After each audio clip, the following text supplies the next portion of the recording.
The village of Aldermere had always lived in the shadow of one house. Thistlewood House stood on the hill above the church, with tall windows that caught the morning light and a long gravel drive that curved through old oak trees. For most people in the village, it was simply a beautiful old building they passed on their way to work. For Eleanor Hayes, it was something far more personal. When Eleanor was a child, her grandmother used to walk her past the iron gates of Thistlewood and tell her stories about the family that once lived inside. "That was your great-grandfather's house," she would say, pointing toward the tall chimneys, "before everything changed." Eleanor never fully understood what everything changed meant until she was older and learned the truth. Her family had once owned Thistlewood House, generations ago, before a string of bad decisions and an unpaid debt forced them to sell it. The house passed through several owners after that, and the Hayes family slowly faded from anyone's memory as people who had ever belonged there. Still, Eleanor never stopped loving the house. As a child, she used to sneak through a gap in the back fence and sit in the overgrown garden, imagining what it would feel like to walk through those tall front doors as if she belonged. She would trace the patterns of the ivy on the stone walls with her fingers and whisper to herself, "One day." It was a private dream, one she rarely spoke about, even as she grew older. By the time Eleanor turned 29, she had built a quiet, steady life for herself. She worked as a restoration carpenter, repairing old furniture, doors, and window frames for historic homes across the county. She loved her work. There was something deeply satisfying about taking something broken and forgotten and bringing it back to life with patience and skill. Her hands were rough from years of sanding and carving, but she wore that roughness with pride. It was proof of the work she had done. Despite her success, Eleanor never forgot about Thistlewood House. She still walked past it sometimes on quiet evenings, glancing up at the windows, wondering who lived there now, and whether they appreciated what they had. She had long since accepted that the house would never belong to her family again.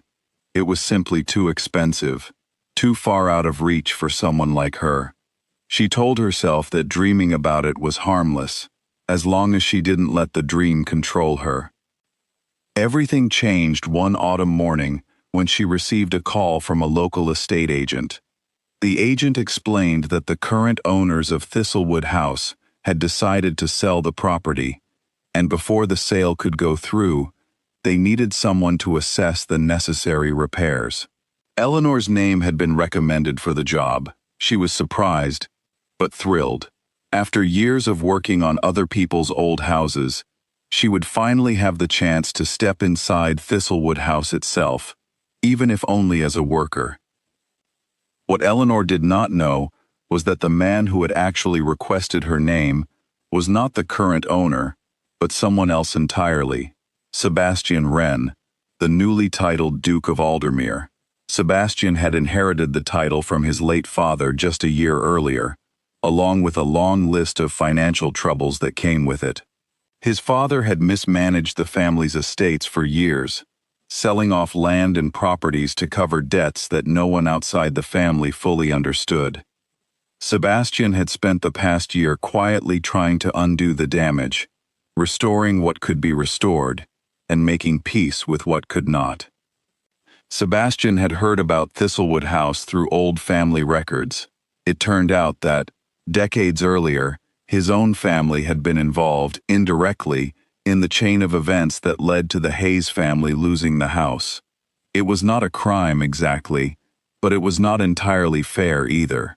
When Sebastian learned that Thistlewood was going up for sale again, something in him felt compelled to act, though even he wasn't entirely sure why at first. He arranged, quietly and without revealing his name, for Eleanor to be brought in to assess the property. He wanted to see, for himself, who this woman was that his lawyer had mentioned, the carpenter, whose family had once owned the house generations ago. On the day Eleanor arrived at Thistlewood House for the assessment, She felt her chest tighten as she walked through the front doors for the first time in her adult life. The entrance hall was grand but tired, with peeling paint and a staircase that creaked under her boots. She moved slowly through the rooms, running her hands along the wood paneling, noting which beams needed replacing and which floors needed restoring. To anyone watching, it might have looked like ordinary work, but to Eleanor, every room felt like stepping into a memory she had never actually lived. Sebastian, watching quietly from a distance during one of her visits, introduced himself simply as Sebastian, without mentioning his title. He told her he was helping coordinate the sale process. Eleanor assumed he was another estate agent or a representative for the family selling the house. She didn't think much of it. She was far more focused on the house itself. Over the following weeks, Sebastian found reasons to visit Thistlewood while Eleanor worked. He told himself it was simply to oversee the repairs, but the truth was that he had become curious about her. He noticed the way she paused before touching certain parts of the house, almost reverently. He noticed how she spoke about the building, not as a job, but as something she clearly loved. One afternoon he asked her, almost casually, why she cared so much about an old house that wasn't even hers. Eleanor hesitated before answering. She wasn't used to talking about her family's history with strangers. But something about Sebastian's quiet, patient manner made her feel comfortable. She told him the story her grandmother used to tell her, about how the house had once belonged to her family, long before either of them were born. She spoke about the debt, the loss, and the quiet sadness that had followed her family ever since. She admitted, almost embarrassed, that she still sometimes dreamed about what it would be like to live there again, even though she knew it was an impossible wish. Sebastian listened carefully, saying very little. He didn't tell her who he really was, not yet. He wasn't sure how to, or whether it even mattered at that point. He simply thanked her for sharing her story and left her to continue her work. After Eleanor finished her assessment, the estate agent informed her that the house would be sold at auction within a few weeks. Eleanor told herself she had no real reason to attend. She had no chance of affording a property like Thistlewood, even with her savings. But something pulled her toward the auction anyway. She told herself she simply wanted to see who would buy it, to know the house would be in good hands.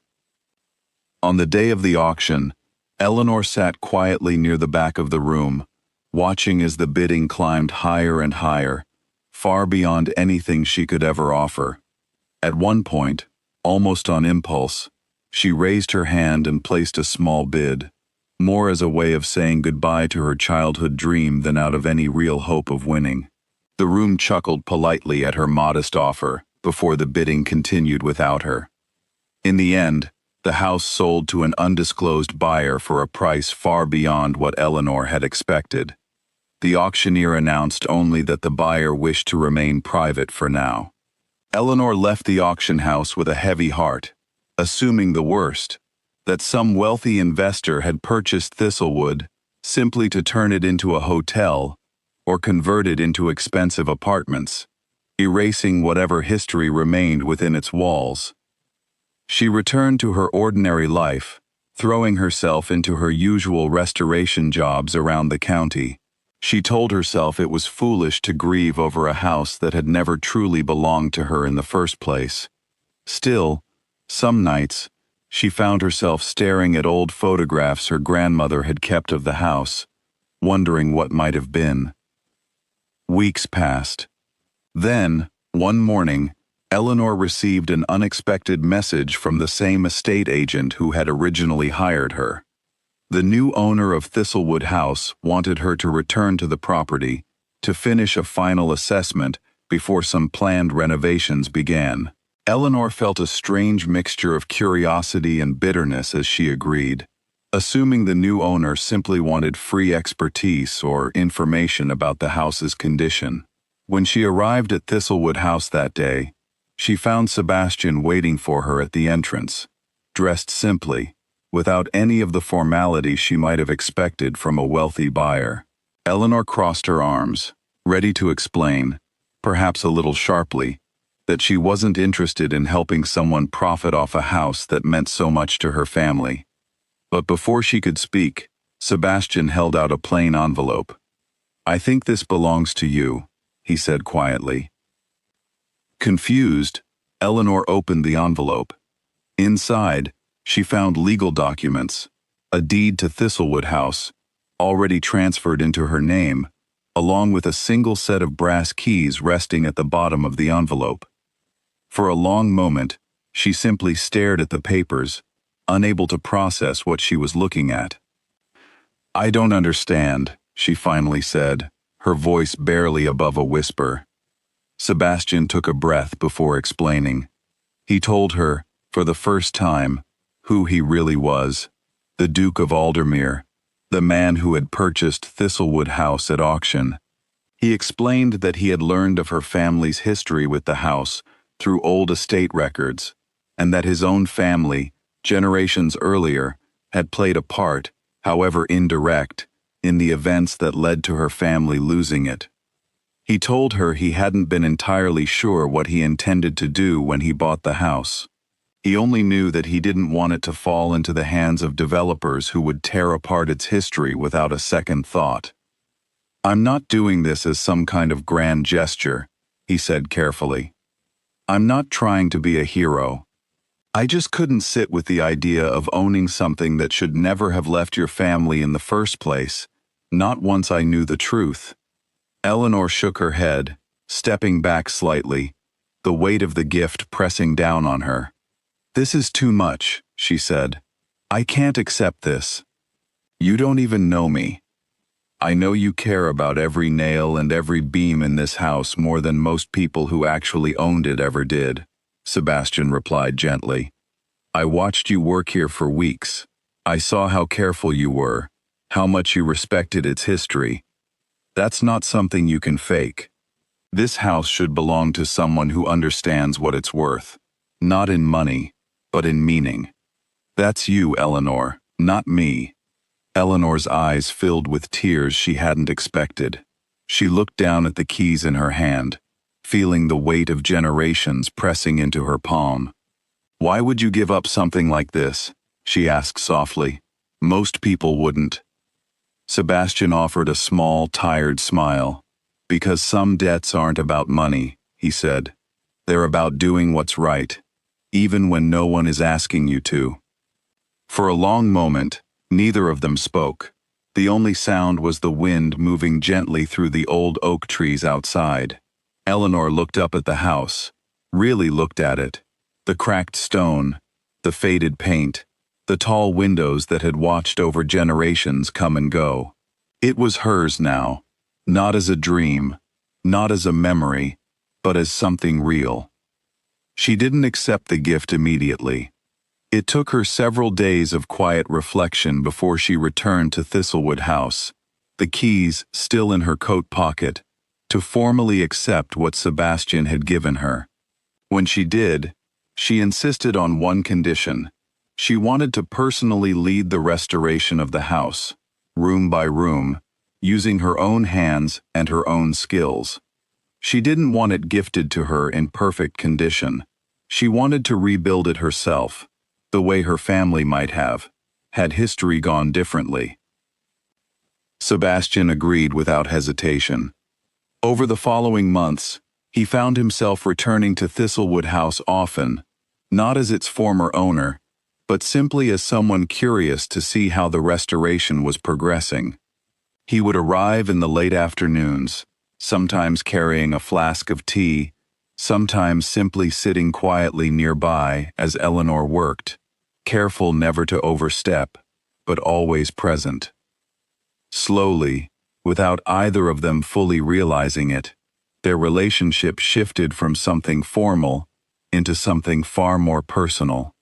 They spent long hours discussing the house's history, sharing stories about their families, laughing over small mistakes during the restoration work, like the afternoon Eleanor accidentally painted an entire shelf the wrong color and blamed it, jokingly, on Sebastian for distracting her with conversation. Months passed, and slowly, Thistlewood House began to breathe again. The cracked walls were repaired. The faded paint was replaced with warm, careful colors that honored the house's original character. The garden, once overgrown and forgotten, was cleared and replanted, with Eleanor insisting on keeping the old rose bushes her grandmother had once mentioned in her stories. By the time autumn returned to Aldermere, almost exactly a year after Eleanor had first walked through Thistlewood's doors for that initial assessment, the house stood transformed, not as a grand, untouchable estate, but as a warm, lived-in home. Eleanor often sat on the newly restored front steps in the evenings, watching the sunset paint the sky in soft shades of orange and pink, exactly as she had imagined as a child sneaking through the garden fence. Sebastian visited often during those quiet evenings, no longer as a duke checking on an old investment, but as someone who had simply become an important part of Eleanor's life. They didn't rush to define what existed between them. There was no need to. It had grown naturally, the same way the restored garden had slowly bloomed back to life under careful, patient hands. One evening, as they sat together on the front steps, watching the last light fade behind the hills, Eleanor turned to Sebastian and asked quietly, "Do you ever regret giving this house away?" Sebastian shook his head, smiling softly as he looked up at the restored windows glowing warmly in the evening light. "Not for a single moment," he said. "Some things were never meant to be owned. They were only ever meant to be returned."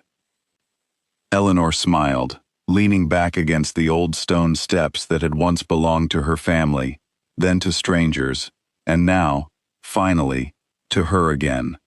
For the first time in her life, the house on the hill wasn't just a memory or a distant dream. It was home, fully and completely, in every sense of the word. And as the stars began to appear over Aldermere, neither of them felt any need to rush toward whatever came next. They simply sat together, quietly content, surrounded by a house that had finally found its way back to where it always belonged.